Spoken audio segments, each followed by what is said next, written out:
Good evening, peace. How are we? I'm pretty cold, but you guys must be, I don't know what, how do you feel in pajamas? There's a peculiar warmth to the silk. Comfy. I mean, I can see bare legs. Is it too personal to ask how much you guys are actually wearing underneath there? Zilch. Not a thing. Do you feel exposed? Do you feel vulnerable? I feel the least vulnerable I've been for a very long time. At ease. But I am a songwriter, so Do you feel powerful?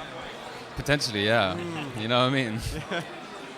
So, new single came out. Was it this week, last week, very recently?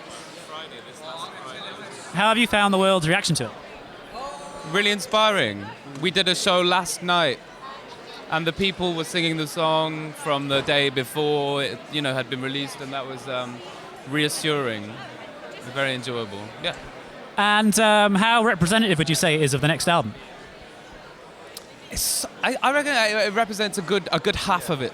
A good half of that album is sort of, maybe even less than half. In fact, that's kind of the only song like that. It's kind of a tenth of the record. It's more of the sort of Meatloaf meets Primus, where it goes even further outwards than that in other places. That sounds like quite a lot of, what is the Primus thing? Is that a slap bass thing or? Hey, there's some funky bass. I've also the Primus are kind of like funk meets grunge, and so are we, but in a totally different tasting stew. Funge or grunk? I've always been grunk, but I have heard funge.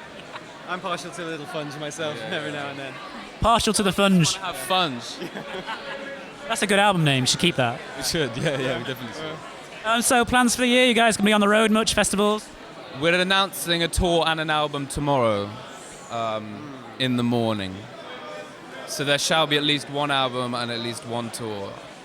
And you guys are Reading regulars. There was a bit of a kerfuffle among some sort of old school guitar fans saying that Reading wasn't really guitar heavy enough. I mean, do you have an opinion on that, or do you think it's fair game for everyone? I think some people love guitars, some people hate them, some people love electronic computer music, some people hate it. But if we can learn to understand and respect and maybe even worship the union of opposing forces rather than being scared of it, then we realize that none of it even matters at all whatsoever. Amen. Peace. Thank you very much for your time.